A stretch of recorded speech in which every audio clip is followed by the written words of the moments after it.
नमस्कार दोस्तों, आप सभी का फिर से एक बार स्वागत है गौतम बुद्ध की प्रेरणादायक कहानी में।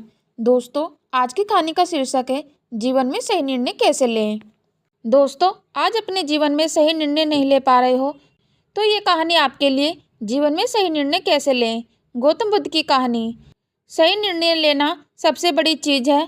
बहुत ऐसे व्यक्ति जो अपने जीवन में सही निर्णय नहीं ले पाते और दूसरों की मदद लेते हैं। दोस्तों, इस कहानी के माध्यम से हम आपको बताएंगे, आप अपने जीवन में अगर सही निर्णय ले पाते हो तो आपका जीवन सफल हो जाता है, और जो व्यक्ति अपने जीवन में सही निर्णय नहीं ले पाता वह व्यक्ति का जीवन ही बर्बाद हो जाता है। भगवान बुद्ध के विचार, उनकी नीति, उनके नियम, उनकी बातें, उनकी हर प्रेरणादायक कहानी से हमें जीवन में बहुत कुछ सीखने को मिलता है, क्योंकि उनकी हर बात प्रेरणादायक है जो कि आपको अच्छा बनाने में मजबूर कर देती है। भगवान बुद्ध कहते हैं कि अपने जीवन में सही निर्णय लेना सबसे महत्वपूर्ण काम है, क्योंकि जो व्यक्ति सही निर्णय लेता है वही जीवन में सफल बन पाते हैं। भगवान बुद्ध ये भी कहते हैं कि जो व्यक्ति के मन में अच्छा विचार और अच्छी सोच है वह व्यक्ति सही निर्णय लेने में सक्षम है। दोस्तों, अगर आप अपने जीवन में सही निर्णय नहीं ले पा रहे हो तो भगवान बुद्ध की ये कहानी के माध्यम से हम कोशिश करेंगे कि आप कैसे अपने जीवन में सही निर्णय लें, और अगर भगवान बुद्ध की सारी बातें अपने जीवन में लागू करें तो आपको इसका उत्तर मिल जाएगा। दोस्तों, जीवन में ज़्यादातर स्थितियां ऐसी आती हैं जिसमें हमारे पास दो ही विकल्प होते हैं, पर समस्या की बात यह है कि हम समझ ही नहीं पाते हमें चुनना क्या है, क्या हमारे लिए सही है और क्या हमारे लिए गलत है। उन दोनों विकल्प में ही एक विकल्प ऐसा होता है जो हमारे जीवन को बना सकता है, और दूसरा विकल्प ऐसा होता है जो हमारे जीवन को बर्बाद कर सकता है। दोस्तों, एक छोटी सी कहानी गौतम बुद्ध की है जो आपको बताएगी कि सही निर्णय कैसे लें। दोस्तों, इससे पहले कि आप इस कहानी में खो जाएं, हमारे चैनल को सब्सक्राइब अवश्य कर लें। एक बार गौतम बुद्ध एक गांव में लोगों को कुछ प्रवचन दे रहे थे। सभी गांव वाले उन्हें और उनके प्रवचन प्रेम से सुन रहे थे। ये उस समय की बात है जब लोग बुद्ध का बड़ा आदर सम्मान करते थे, पर ऐसा हमेशा नहीं होता था।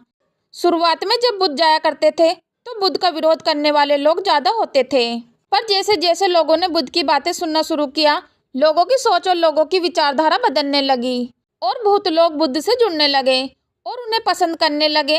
सभी गांव वाले बुद्ध की बातें ध्यान से सुन रहे थे। उन गांव वाले लोगों में से एक व्यक्ति दूसरे गांव का था जो बुद्ध की बातें सुन रहा था। भगवान बुद्ध की बातें पूरी होने के बाद वह गाँव वाले वहाँ से उठकर जाने लगते हैं, और वह दूसरे गांव का व्यक्ति दौड़कर बुद्ध के सामने आता है और बुद्ध को रोक लेता है और बुद्ध से हाथ जोड़कर विनती करता है कि हे बुद्ध, कृपया करके एक बार हमारे गांव आइए। वह व्यक्ति एक किसान था। उस किसान की बात सुनकर एक बौद्ध भिक्षु वह किसान से कहता है, क्षमा करें, हम कुछ दिन पहले ही तुम्हारे गाँव गए थे। पर वह किसान नहीं मानता। वह बुद्ध के चरणों में लेट जाता है और बुद्ध से विनती करता है कि हे बुद्ध, कृपया करके एक बार और हमारे गाँव पधारें। बुद्ध उस किसान से कहते हैं, हम तुम्हारे गांव अवश्य आएंगे, तुम चिंता मत करो। वह किसान से यह कहकर बुद्ध और उनके शिष्य बौद्ध भिक्षु वहां से चले जाते हैं। अगले दिन सुबह ही बुद्ध और उनके कुछ बौद्ध भिक्षु शिष्य उस गांव के लिए प्रस्थान करते हैं। कुछ देर में ही बुद्ध और उनके भिक्षु उस गाँव में पहुँच जाते हैं। बुद्ध को देखते ही सभी गाँव वालों की भीड़ हो जाती है। गाँव के सभी लोग बुद्ध के पास आते हैं और बुद्ध के सामने लेट जाते हैं। लोगों के मन में जो भी प्रश्न आता है वह सभी गांव वाले भगवान बुद्ध से वह प्रश्न करते हैं, और बुद्ध उनके सभी प्रश्नों के उत्तर देते हैं। गांव के सभी लोग बुद्ध के पास आ जाते हैं, लेकिन वह किसान बुद्ध के पास नहीं आता।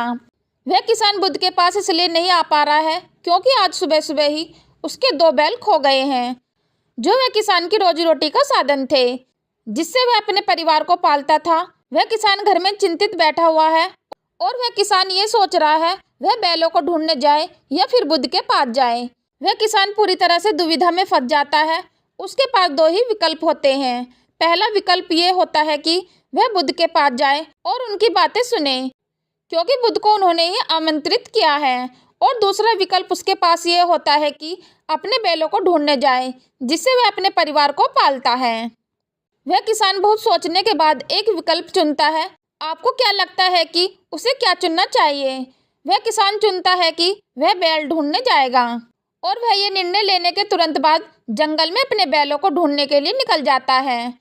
भगवान बुद्ध और उनके सभी भिक्षु उस किसान का इंतजार कर रहे थे जिसने बुद्ध को बुलाया है। वह बहुत देर इंतजार करने के बाद बुद्ध और उनके भिक्षु उस गांव से वापस चले जाते हैं। किसान बड़ी मेहनत के बाद वह दोनों बैलों को ढूंढ लाता है और वह किसान बहुत दुखी हो जाता है। उसे खुशी तो होती है क्योंकि उसके बैल मिल गए, और उसे दुख इस बात का होता है कि उसने ही तो बुद्ध को उसके गांव बुलाया था और वह ही बुद्ध से मिलने नहीं गया। अगले दिन सुबह ही वह किसान बुद्ध को ढूंढते ढूंढते बुद्ध के पास पहुंचता है, उनके चरणों में लेट जाता है और वह किसान बहुत रोने लगता है। बुद्ध उस किसान से कहते हैं, तुम रो क्यों रहे हो? वह किसान बुद्ध से कहता है, हे बुद्ध, मैंने ही तो आपको अपने गांव बुलाया था और मैं ही आपसे मिलने नहीं आ सका। बुद्ध, मैं आपको बताना चाहता हूँ मैं आपसे मिलने क्यों नहीं आ सका। कल जब आप हमारे गांव में आए थे उससे कुछ समय पहले हमारे दोनों बैल जंगल में खो गए थे और मेरे पास दो विकल्प थे। पहले या तो मैं आपकी बातें सुनने जाऊं और दूसरा या तो मैं अपने बैलों को ढूंढने जाऊं। बैल मेरी रोजी रोटी है, इनसे मैं अपने परिवार का गुजारा करता हूं और बैल मुझे वापस नहीं मिलते तो हम और हमारा पूरा परिवार भूखा मर जाता। इसलिए मैंने दूसरा विकल्प चुना और मैं अपने बैलों को ढूंढने चला गया। वह किसान भगवान बुद्ध को कहता है, क्षमा करें बुद्ध, मैंने आपका अपमान किया है।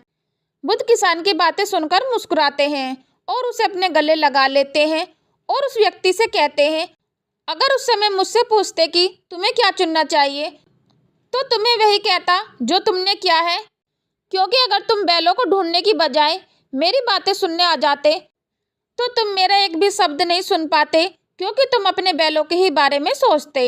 पर अब तुम्हारे बैल मिल गए, अब तुम मुझे आराम से सुन सकते हो। बुद्ध कहते हैं, मैं बहुत खुश हूँ इस बात को जानकर तुमने कर्म को चुना है। बुद्ध की बातें सुनकर उस किसान के मन में से सारा बोझ उतर जाता है और वह आराम से बुद्ध की बातें सुनता है। दोस्तों, महत्वपूर्ण काम को अति आवश्यक बनने से पहले करें, आपका जीवन बदल जाएगा। गौतम बुद्ध की कहानी का यह उद्देश्य है कि जीवन में सही निर्णय या सही फैसला आपके जीवन को बदल सकता है।